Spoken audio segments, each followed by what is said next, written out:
Man from Somerset has been jailed for 10 years for selling fake bomb detectors. James McCormick made an estimated £50 million from selling the useless devices to Iraq, Belgium and the United Nations. Well, the judge at the Old Bailey said McCormick was a fraudster of the highest order who had perpetrated what he called a callous confidence trick. Let's get the very latest from our correspondent Daniela Relf, who's at the Old Bailey for us this afternoon. Daniela.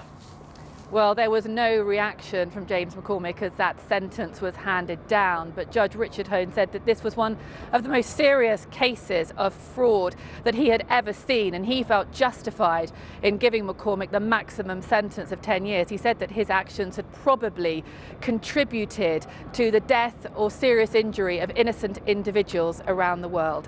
Well, joining me now is Detective Superintendent Nigel Rock, who was the lead investigator in this case. Detective Superintendent, damning remarks from the judge. I mean, he couldn't have made it clearer how he felt about this case and about James McCormick.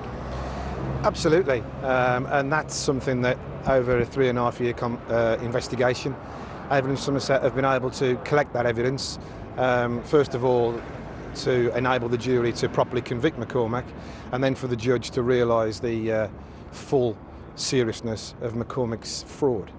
I mean, could you quite believe what you were dealing with when this investigation started? You know, this was a man effectively selling bits of plastic as fake bomb detectors for millions of pounds around the world. It is hard to believe, but McCormick is a practised con man. He's developed, he's refined, he's practised this fraud, this con, for over 10 years, and he was good at it.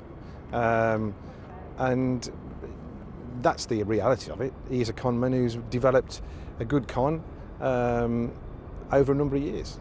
Now, what about his assets? We'd heard during the trial, you know, he'd bought the house of the actor Nicolas Cage in Bath, he had a yacht, his daughter had dressage horses. Are you going to be able to get your hands on any of that money? Yes, a lot of that is already restrained, but now the focus of Avon and Somerset Police is to make sure that all of those assets, every single penny of it, if we can find it, will be taken from him. You know, what's the timescale on that? You know, how are you physically going to be able to do that? I mean, presumably some of it might not be in his name, or money could have been laundered elsewhere. Well, we've already got a lot of information. Obviously, a 3.5-year investigation will gather, you know, many items of relevance to that confiscation. But now the focus is to get all that before the court in 12 months' time and make sure McCormick's assets are taken from him. Do you feel confident that a trick, a fraud like this couldn't happen again? I mean, it seemed quite easy for him to play the great travelling salesman and sell these devices on. Do you think people, the authorities, are now more in tune to this kind of activity?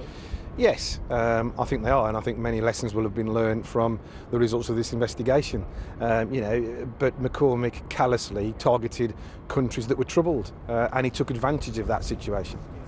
Detective Superintendent, thank you very much. So as we said earlier, James McCormick handed the maximum sentence here of 10 years.